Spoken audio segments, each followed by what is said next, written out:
Hello everyone and welcome to Console Speed Tier 3. My name is Thomas and next to me is Lewis. We are here at Brazil for the pre-season testing. I'm really looking forward to it. Next with my mate Lewis. Mate, I'm really happy to have you back in the commentary box. How are you doing?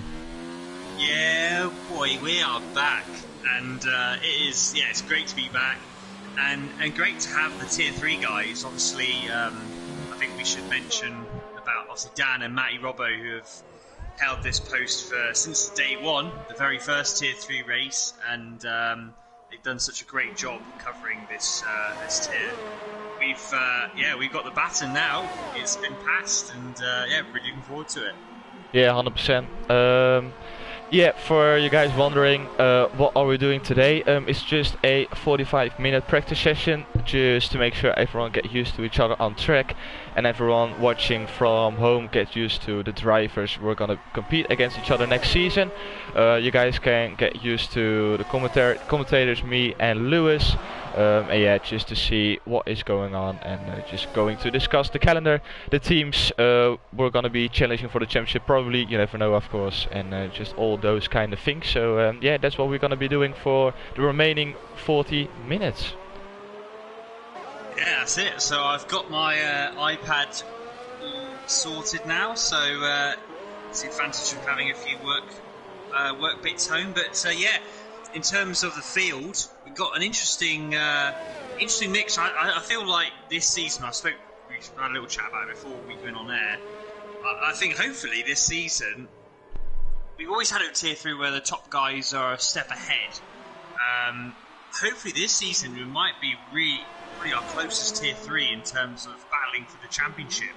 A few guys obviously stayed, some new people and some people returning, but obviously Cookie's left, Thomas has left, Roz has left as well, and those three were in general the three fastest people, so they've moved up, and I think now the rest of the guys gives them a great chance, and obviously Dan and Matty have gone into Tier 3 now, so it'll be interesting to see what they do this season. I think it's going to be a really, really good year for the Tier 3 guys. Yeah, 100%. I'm really looking forward to it. It's gonna be my first time commentating Tier 3, so really looking forward to it. And talking about Tier 3, I think it's good to just go through the teams, just mention every single one of them, and just let the people know what are the driver lineups for next season. To start with, we have KV and Mazza in the Mercedes. Let's quickly go to Mazza, who's getting held up by Red Bull at the moment. So KV and Mazza in the Mercedes. Then we have Stampy and Tichy in the Ferrari. We have in the Red Bull Justin and Kelsenstrike, our Dutch duo here at Console Speed Tier 3. Of course, in the Red Bull couldn't have been anything else. For the Renault, currently only Connell, but he is going to be teaming up with Byrne, who is going to be his teammate. In the Racing Point, we have Ricciardo and MP Motorsport. They both couldn't be here, unfortunately. In the McLaren, we have Steve and Raycon. Let's see, Steve out on track currently up into turn 3, and Raycon with 111.8. Then we have in the Alfa Romeo, dropping down from Tier 2, we got X427, your old commentator, together with the other commentator, Matty Robbo, both in the Alfa Romeo. In the Haas, we have, let's quickly see, we don't have Haas on track. Oh yeah, we got Milsies, as he is going to team up with Dan Hilton, who couldn't be here unfortunately as well. In the Toro Rossos, we have Forza Fredo and RMS AP3TT, called as Remco. And in the Williams, we have Sneaky Tom, who is new in Console Speed Tier 3 in the Williams, together with Pure Blades, who was my old commentator for Tier 2. So those are the teams, those are the drivers. Yeah, and my personal, already looking at that, I've got two teams which I think will do very well. Dan and Matty, obviously, as teammates, although they've always tended to be in party chats and racing, they are now official teammates.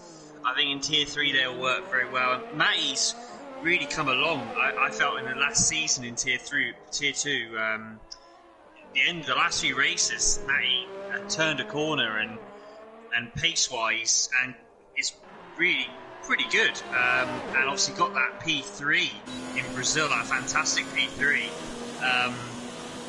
I think he's going to be really strong in the Tier 3 season, but also Racing Point, because Racing Point, you got Ricky and MP, and I know MP very well. MP is quick.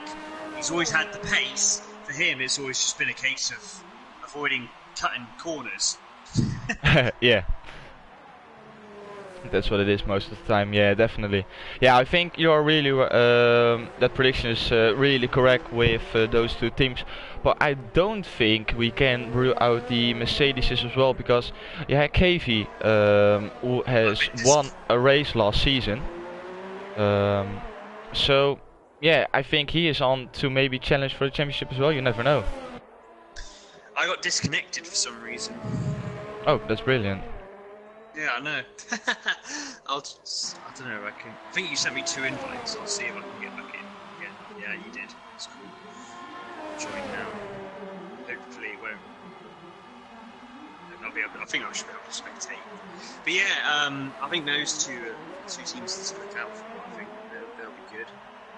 Yeah, I'm back in the room. Brilliant, brilliant.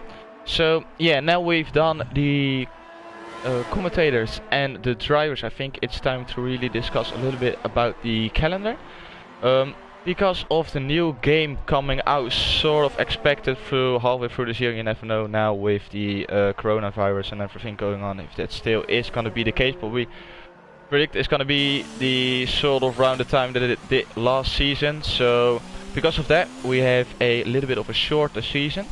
So yeah, Lewis, if you can run us through the tracks, that would be absolutely brilliant. Yeah, okay, so we're starting off, as obviously we're in Brazil practicing, so the first round is in Brazil.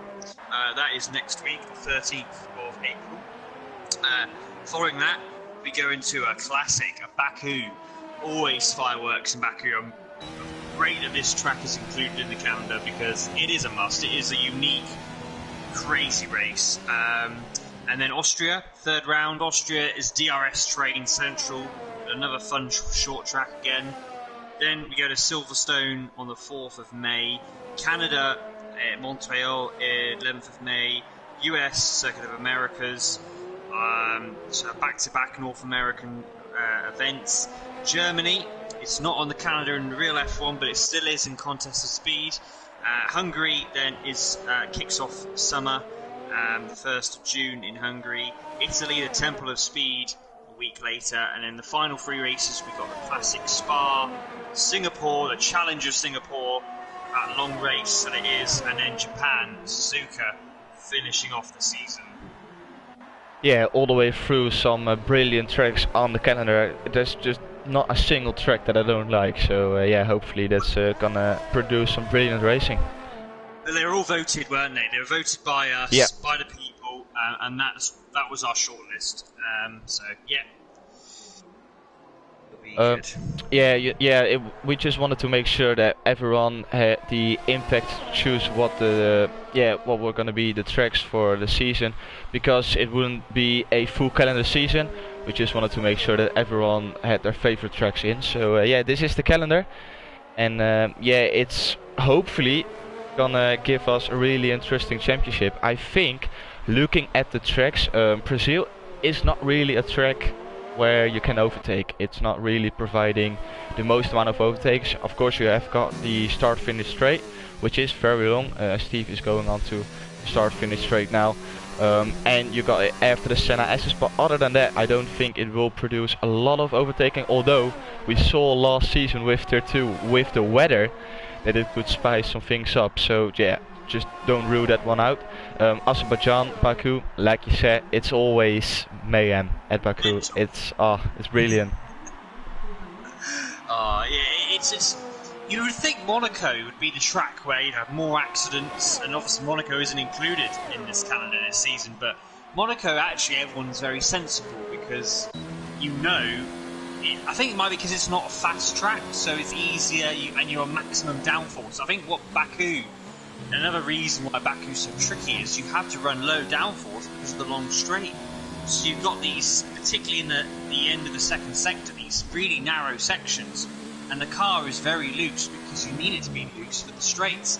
And I think that's what catches people out. Monaco, you have so much drag, so much downforce. It's actually pretty well glued to the circuit. But yeah, it's an awesome race to be involved in. It's one of those where you could have a shocker, but the safety car is guaranteed. So you can definitely turn it. Yeah, especially now with the update where the safety car is vulnerable to called out a lot more. It's definitely the case at Baku that there's the safety car coming out with the castle section, and of course with the really tricky corners. At Baku it's just really trying to find the balance in top speed and cornering, and I think if you get it absolutely perfect, you can be really quick around there. So it's gonna be amazing. I'm really looking forward to that track. Austria is the third track. We had a 100% race yesterday. If you have missed it, go check it out, because it was a really interesting race with weather just going from sunny to rain to sunny again. So yeah, it was really enjoyable to watch. So if you've missed it, go check it out. But yeah, Austria Slipstream Festival, that's probably how you want to call it. And yeah, just overtaking almost everywhere. It's almost every corner you can overtake someone, so that is probably gonna be brilliant. Britain as track number 4. Britain wasn't it the last race of the season? It was, that's right, yeah. So I think for tier 2 it has been a brilliant race as well, with Two Spell picking up the podium spot. So surprises, you never know, maybe they will come at Silverstone. Canada, that's a very interesting one. It's sort of the same as Baku, isn't it? Where you try to find the balance between top speed and cornering. That's right. Yeah, it's Canada. It's a very similar track. As in, if you can get the groove in, if you like the track, you'll do well, because it is very similar. You know, the corners left, right. But then you've got that long straight. So yeah, you do need that sacrifice of downforce, which can make things a bit tricky going out the hairpin, but to get the traction. But again, another interesting track on strategy because of how short the pit lane is. It's the shortest pit lane on the calendar, so you generally a 50% race in Canada, a 2-stop is the way to go. So yeah, it's another fun track. Another track though where overtaking is pretty good because you've got those 3 DRS zones, and there's plenty of straights to get the slipstream in.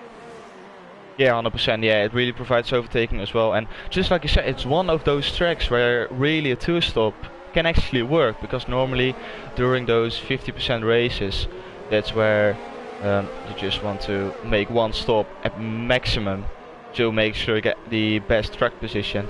But at Canada, and I can't remember which track as well, I think there's another one where it's where you rather go for the 2-stop. I can't get it. No. Okay, so 2-stop, you want to go. Well, on the calendar, I would say it's Canada normally. I think there was another one. I'm not quite sure though about which other track it was. Not Singapore, not Belgium. I think it's only Canada really on this calendar. Yeah, on this calendar it was, but I think there's another track, but it doesn't really matter for now. Yeah, there is another track. You're right. I think it's normally, if my memory serves me right, where 2-stops do work is it's on tracks essentially where the pit lane's quite small and it's quite a quick speed limit. Where is it? Isn't it Germany, which maybe could work? It's on the calendar, but I don't know if that really is a track. No, but I don't think it's Germany. No, because when you're on the softs, it's really tricky to finish in a good position. Yeah, I can't remember off the top of my head now. Yeah, but yeah, other than that, Canada is just a track. Yeah, you can go either for the 1-stop or for the 2-stop. It's both really quick actually, so yeah, you just never know what's gonna happen at that track.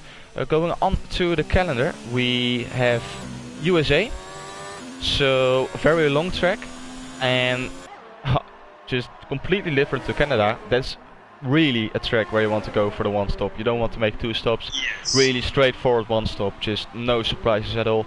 And it's a track, I think, where we can really see the top guys performing at their top level. I think America, USA is a track where you can see who is going to be challenging for the championship and who is not. Like the first couple of races always like who is quick, who is not, just getting into the rhythm, getting into the flow. But as soon as we reach the America track, Canada maybe as well, but especially America, I think this is where we can see the championship spicing up, and we can see the people challenging for the championship. Absolutely, and at that point we are at the halfway point almost. You know, Canada USA is, well, it essentially is the halfway point of the season. Germany and Hungary. I mean, Germany is a good fun track to drive on. Again, if you get in the flow, you can gain massive amount of time. Hungary is like a go-kart track now. With these cars being bigger, Hungary almost feels too narrow. You know, it's quite a narrow track and very limited on overtaking. That track is essentially, again, a good fun track to drive on. Overtaking is tricky, but I really enjoy Hungary, and Hungary's another one all about lap times, doing laps, getting in the rhythm, getting the setup right. And then Italy is a completely opposite track. Yeah. Together. And it's the shortest race on the calendar. The races tend to last 35 minutes, if that. Because obviously it's the speed and your average speed you're travelling at. Yeah, 100%. Yeah, Italy, just like Hungary is a track where qualifying is almost more important than the race, because overtaking around Hungary is such a challenge, especially with a really competitive field. So if you're like in the top 3 during qualifying, you're on for a podium in the race almost certainly, unless something happens, of course. But the thing with Hungary as well, got to remember, is the soft tyre doesn't last that long. So you can go for the soft tyre to get the track position, but you struggle to really last any more than like 6-7 laps on the soft tyre. So you notice with Hungary, that's one of those tracks where some will qualify on the medium, others will qualify on the soft. So it does make it a bit, it does shake it up a bit. Yeah, 100%. Yeah, Hungary is like, the people will go for the softs. Their aim is to just pull away as much as possible during the first laps of the race, just to create that gap between the guys on the softs and the guys on the mediums, to make sure you can like still get onto the podium if you're on for the 2-stop, where the guys on the mediums just try to maximize their stints to make sure they only have to make 1 stop and just try to fight for track position. So that's where we can see some different strategies pulling out, but I think most of the guys will go for the medium tire to qualify on, where Italy is just, yeah, it's just all out for like almost the whole race. It's how, I think it was last F1 season where the Dutch commentator said that it was almost 70% throttle during Italy or something like that. It's just a ridiculously high percentage. Yeah, I mean, it's a track really, it's like an oval track, but it's oval track speeds, but it's on a racetrack, because when you think about it, the only time you're braking is obviously turn 1, the heavy braking points, that's turn 1, turns 1 and 2, turns 3, 4. The two, I'm going to get killed for this. What's the 2 corners after turns 3 and 4? You got the 2 right-handers. They're called something. Oh, Lesmo 1 and 2. Lesmo 1 and 2, that's it. Yeah, Lesmo 1 and 2. They're not heavy braking. They're quite flowing corners. Tricky though on the low downforce. And then really, you got a 100-meter break for the Ascari chicane, and obviously Parabolica, but those aren't necessarily heavy braking. And if you think about the rest of the lap, so you think that's 1, 2, a little bit of Lesmo braking, but really it's only 4 braking points on the track. The rest of it is all full throttle. Yeah. It's very much a speed circuit. Yeah, 100%. So yeah, really looking forward to that race as well. On to the next one, which is gonna be Belgium. very interestingly. Very long lap, probably together with Singapore one of the longest laps on the calendar. Yeah, don't know what to expect really at Belgium. It's one of those tracks where you really have to like it to be quick at it as well. If you don't like Spa, then you're really slow at it as well. But you probably don't like it because you're slow. It's probably a different way around. But yeah, it's just one of those tracks. If people like it, if people are on it, then they're uncatchable. And if you just hate it, then it's just a track to forget, a week to forget, and just on to the next one. Spa is a track that it takes time to bed into because, again, it's a track where you have to sacrifice downforce for the speed because, again, it's a very fast circuit. A lot of the time, you're actually on full throttle around Spa. There's no real heavy braking points other than turns 1 and the very last turn on the bus stop. The rest of the corners, and okay, yeah, braking at the end of Kemp Straight. So really, it's 3 big braking points. The rest of the lap is very fast and flowing. So therefore, you have to run a little bit lower downforce than you'd ideally want for those fast corners. So again, it's just one of those, being used to driving a car at high speed with lower downforce, if you can, and it just takes time adjusting to that, then you're great. Other people prefer their cars handling with higher downforce levels. They feel they can drive better. Other people doesn't offer them in the slightest, but Italy and Belgium are those circuits where you tend to run lower downforce. So yeah, Belgium is a tricky track, especially at first if you feel like you're not up to getting to grips with it. Yeah, 100%. We already discussed it. After Belgium, we go to Singapore, the longest race on the calendar. Yeah, in the dark, of course, the only race in the dark on the calendar. Yeah, Singapore is gonna be a very interesting one. Also, really skilled track. I think the guys who are really on it will excel. And if you're struggling around Singapore, then you're having a very long and hard race coming up. So yeah, people will probably practice a little bit more for Singapore just to make sure they're absolutely up to grips. And it's a track where you need like concentration 100% for like the full race.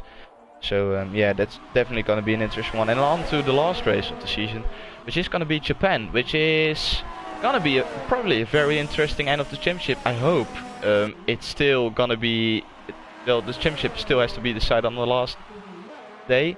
That will be absolutely amazing. And with Japan, which provides good racing in general, we're going to see a very interesting end if that is the case. Yeah, absolutely. Japan is it's a weird one, Japan, because actually I'd say Japan is one of the trickiest tracks to overtake on again, because there's only one DRS zone, and that's the main straight. The rest, as great as a track it is, there's not many straights, so you have to, and it's narrow, so you have to be patient and make sure you take your opportunities when they come. But a track, again, you need an awful lot of time, like Singapore. I feel like it's a very tricky track because you don't have the tarmac runoffs. The track is narrow, so you can't afford to run a little bit wide. Like really, it's the racing line or you're off the track. It's a good track to finish the season on. The F1 used to have that as their final race of the year. Quite a few years in the latter half of the 90s and the beginning of the noughties. Japan was always the last circuit to go to. And it was a great way to finish the season. So it's nice to have that on the calendar and for us to finish our season at Suzuka. Is there any tracks you would have liked to have been in? Just like... Well, I always like Monaco. So it's always providing that little bit extra, you know. It's Monaco, it's the big one. So I wouldn't mind to have it on there. And Australia, for me personally, is a very strong track. So if it would have been on there, I would have really looking forward to it. But in general, I'm really happy about this calendar because I just don't like the tracks like Bahrain and China. It's very boring. Like there's no, like the fans as well. You don't see them. It's just in the desert or just very grey atmosphere. Like nah. Just not my favorite track. So yeah, in general, I'm really happy about this calendar. I agree. Yeah, Monaco is a shame. I get why people don't pick because Monaco is tedious, but it is a challenge. I do enjoy the Monaco races. But yeah, I agree. Australia, I enjoyed Spain. I like Spain as well. Oh yeah. Spain's a good flowing track, and for some reason it's the best. It's my best track. I got my podium last season there, so I can't rely on trusty Spain this season. But I'm with you. For the most part, I think track-wise, personally, I know this is a bit off topic. Personally, my favourite tracks on here is Brazil. I love Brazil. Oh yeah. Baku because of the challenge, although it's not my favourite track, but I enjoy racing on it. Hungary, Italy, Singapore, Japan. The track the track I know I'm going to struggle on the most is US. The US track, for some reason, I can't get. I'm just not as quick. But everywhere else, hopefully I can sort that out by the time we race there. But everywhere else, I'm pretty happy with the calendar, and I think, obviously everyone is judging on the voting. In terms of lap times, I mean, today is just a practice day, but it's a good indication of lap times, and for these guys, it's a sort of an official testing day, a bit like how the F1 have done in February with their pre-season testing. This is sort of like a pre-season test as such. Yeah, 100%. So, Kelter Swag at the moment, fastest 1 minute 9.8, only a few hundreds clear of Muzza. The Racing Point guys aren't testing today, and I think they would have showed a bit of speed, but it's very close. It's promising. If you look, the top 10 are separated by a second, and if I look on what tyres they've been using. Yeah, I've got that one on. We have Kelsey and Massa on the mediums, then we have Sneaky Tom and KV on the softs. All on the mediums, instead of Medirobo is on the hards, Raycon on the hards, and Tichy on the softs. Yeah, the thing is, probably these guys are all testing like their first stints or a race stint somewhere during the race. The fact is, I just hope that they all go onto a set of softs with low fuel at the end of the practice session to just show us the potential they have around this track, because then we could have a real indication. But maybe they don't want to give everything away, which is 100% fine as well, which I can totally understand, and yeah, maybe we're not gonna see it. So yeah, we've just got to wait and see till the end of the session to really see what everyone's pace is looking like.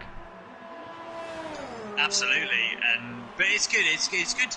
It's something we haven't done before, having such like a practice, a pre-season test. Are we going to be doing that with the other tiers as well? Yeah, 100%. So tomorrow is going to be a tier 2 test, but for the Wednesday it's going to be a practice race for the tier 1 guys. So that's going to be something a little bit different, but yeah, tomorrow is going to be the same as today. Just a little practice session around Brazil, so Matty and then the commentators for tier 2 who are racing now will do exactly the same thing as we are doing now for the tier 3 guys. You gotta love it. This is obviously with the situation we're all under, we're all affected. We've actually now got a situation where the game is technically it's the official thing right now. It's the real deal. We are. It's the closest you can get, literally, in the world to an F1, watching an F1 car going at anger around a track. So we're in a very privileged point here, Thomas. We get to see F1 cars and commentate. We're probably the very few people in the world commentating on F1 races right now. Yeah, that's very true. Unfortunately, that's very true. I wish it would have been different, but yeah, I really enjoy it. Just the fact you can get just your head turned in a different position where you just can only focus on racing for a minute. Don't have to think about anything else. Just focus on the track, do your thing, and really enjoying it at the moment. So yeah. Have you done any testing so far in Brazil? No? Not yet. I think I've saving it for tomorrow and for the rest of the week. yeah, exactly. No, but of course for the people who didn't know, I've been away for last season, really, just halfway through the season. I think it's where I announced my sort of retirement, if you want to call it like that. And during that period, I had, I think, 2 races around Brazil, so I've practiced a little bit around it. So I know I'm up to pace, but I need to get back into the rhythm again of those 50% races. Like yesterday, I had the 100% race. That really helped to just get back into rhythm, be consistent, just get back into the rhythm. Really, that's gonna be it. So I'm really looking forward to it, and I think all of these guys will probably looking forward. It's a fresh start. If you had a really difficult season last time round, I think this is a new possibility to really show what you're worth, and yeah, just to show the viewers at home that you really have the pace to compete at the top of tier 3. Yeah, now we've got the time to practice, so yeah, it's great. We'll be expecting a few people to start to do soft runs very soon as we come towards the 12-minute mark. So expect soft tyres to be put on in the last 10 minutes of the session, as people have really been focusing on what looks to be like race runs, just getting around, getting track time. Yeah, Brazil, it's a short track. You know, it doesn't. It's quite easy to save on ERS in the mid section of the lap, but it's a good flowing circuit. Looking forward to having a race after so soon. Obviously, Brazil was towards the end of last season's races, so a lot of these guys have the experience of driving this track relatively recently. Yeah, they're still used to their setup, the racing lines, so that should all be good. And with a little bit of luck, and if you hurry up quick enough, you can maybe even set 4 laps during qualifying around here, so that could be very interesting as well. I'm gonna go to the chat now, because people have been talking during our really long information kind of round, really.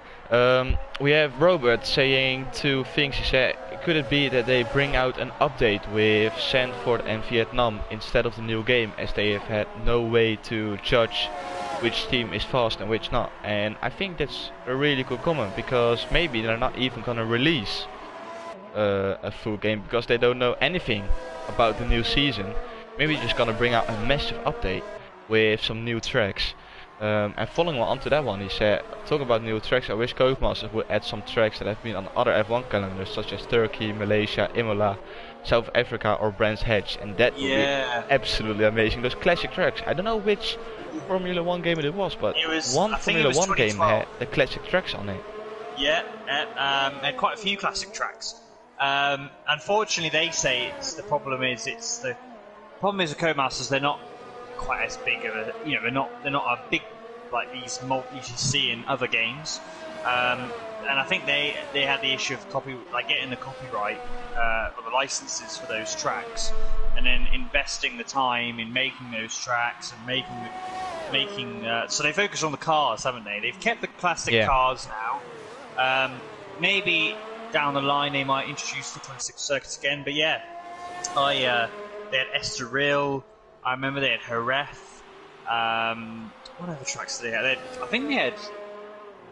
Oh, what else did they go? Brands Hatch, wasn't it? They had Brands Hatch. I don't know if they had Imola. Did they have Imola? I can't remember if they had Imola. I don't think so. I don't think they had Imola. They definitely had Estoril. Yeah. But yeah, 100%. I loved. It was a really, really good addition. But it is what it is. In regards to the new game, I think the gaming industry as a whole is going to have this issue, obviously, if we have to implement social distancing. I think the big companies, obviously, will be able to do their work from home. They'll be able to bring their computers and do the development at home, and then be constantly, remoting. Other than that, though, I'd say I doubt there'll be an update on the game to introduce Vietnam. But it depends. I suppose if they had a situation where right, okay, we don't have the resources now to get the new game out in time. Let's just get an update on the go. Just sort of like the game is a 2019 game, 2020 skins, and an update on the circuits. Then I think fans, you'd accept that, because you'd understand the situation. Yeah. You'd be like, okay, you've updated the drivers, you updated the graphics, you updated the cars, You've introduced the new tracks. I think all of us would be happy with that. To be able to then get an updated game, and maybe it is downloadable content, or maybe they do release a new game. But I'm sure the thing is they would have already been working on improvements for the new game well last year. So at this stage, to be fair, they should be at the point where the game is at 90%, 95% anyway. So maybe for them, the only issue I would have thought is just the bugs now.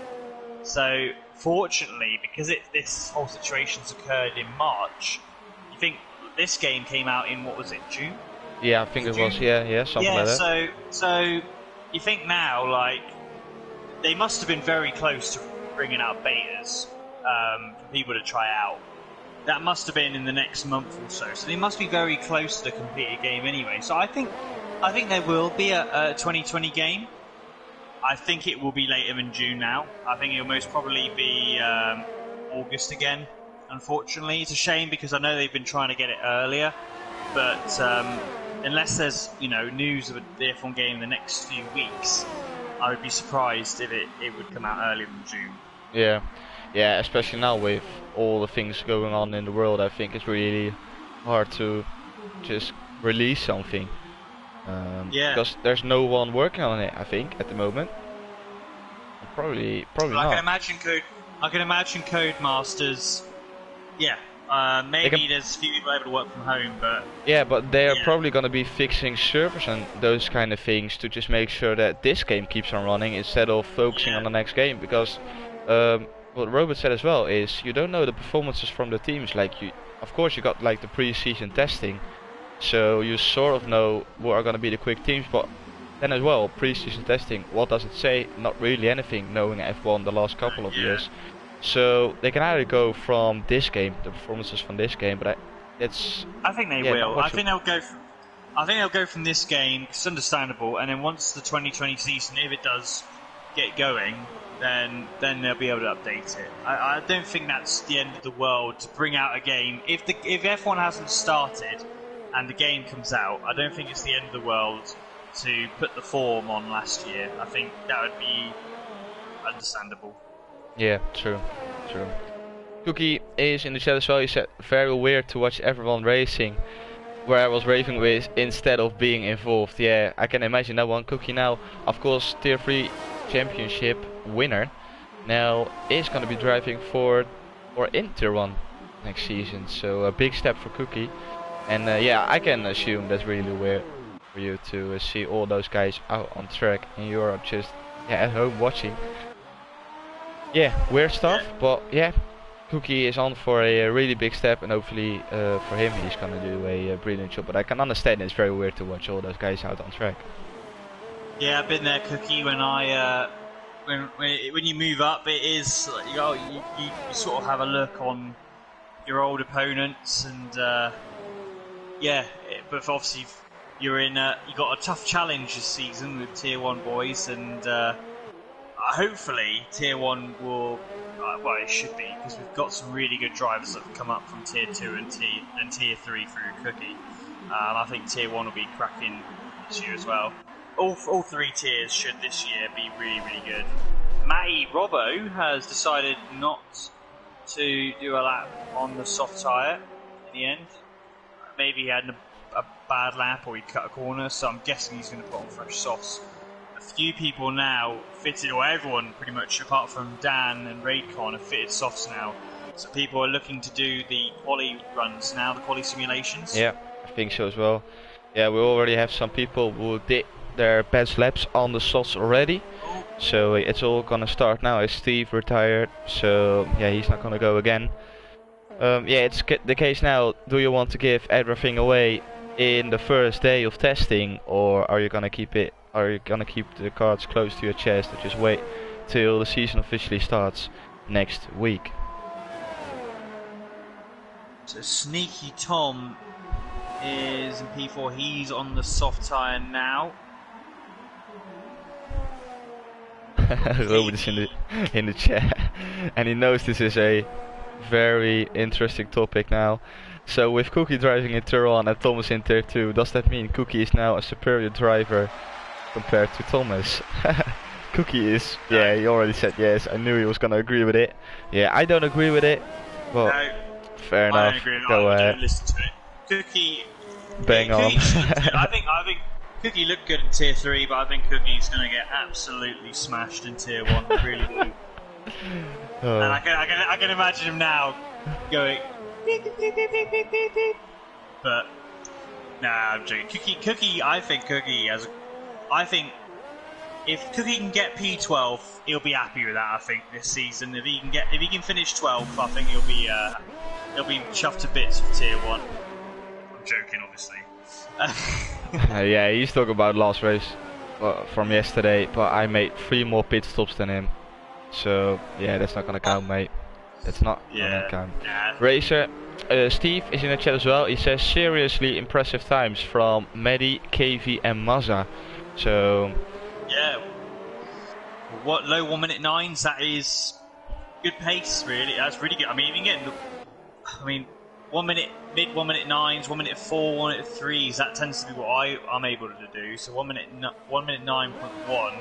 I mean, I'm not the goalpost, to be fair, but 1 minute 9.1 is good time, but really good time by KV. Trying to see who else is on hot laps. yeah, now I'm on board with Medi Roller now, so brilliant timing. He's going into the Senna SS now. Really easy to cut the track, so you need to make sure you get it absolutely perfect to not invalidate your lap time. Now onto the second DRS straight up into turn 3. This is where sector 1 ends, and he is 9 thousandths of a second down on his time. And then onto the really tricky technical section 2 as he is aborting his lap. Yeah. Probably invalidated, don't know where, or he's just gonna give up because he made a mistake, but I couldn't see where he did that. But yeah, second 2, really tricky, difficult section, really hard to overtake as well. So you just probably have to follow the car in front, wait for the second DRS straight, and then just blast it past. It's probably gonna be what most of the drivers will do. On board now with Justin, as he is going to start his flying lap as well. So now everyone is putting in their qualifying runs. It's gonna be interesting now to see who is gonna come out on top, because that could give a real indication what we will see next week, as it will be the official start of the season 5. So Matty is on again. He's got less than 50% though, so he might run out of ERS towards the straight. He'd probably want to look at lowering the ERS during the midsection. But yeah, Matty is quick round here. He is pretty handy round Brazil. So far his best lap, 1 minute 9.5, is on the medium. So he should, obviously he's done an extra lap on the softs, but being practice, it won't matter too much. Wasn't the tidiest in that corner though. I think he's not quite as happy on the medium as he is on the not quite as happy on the soft as he was on the medium, but it should still improve on lap time. The soft is about 0.6, a half a second quicker. He is 0.4 up. He has set the fastest lap in the first sector as the checker flag waves. So I'm expecting Matty to set the fastest time.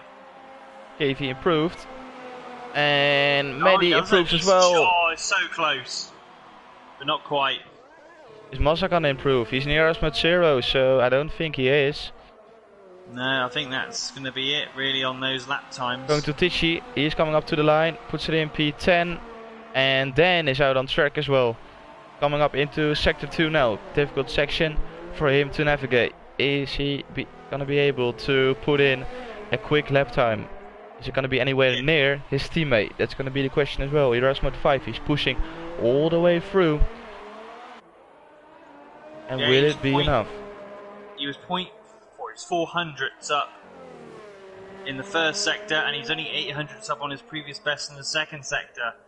Obviously he is on a wheel now, Dan, so he's getting used to that, but it hasn't been a big improvement. In fact, he goes in the pits, yeah, because it just wasn't a tidy lap.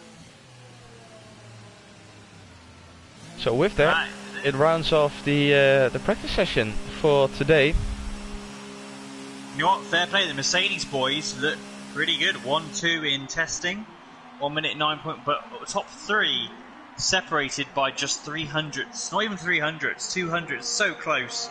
The top five even are only 0.2 of a second. I know Brazil does tend to get you those sort of very close lap times because of how short the track is. Yeah. But yeah, it's still really, really interesting and looking good. Yeah, looking good. The race. Yeah, 100%. it should be really, really exciting. Really close lap times. So yeah, the top 13 or top 12 separated less than a second.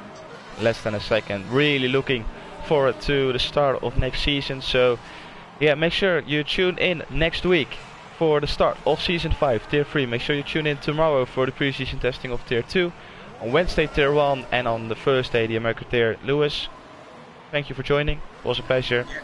And as always, for you guys watching at home, it has been a pleasure as well. And on to next week. For now, have a good one, and I hope to see you guys next week. Goodbye.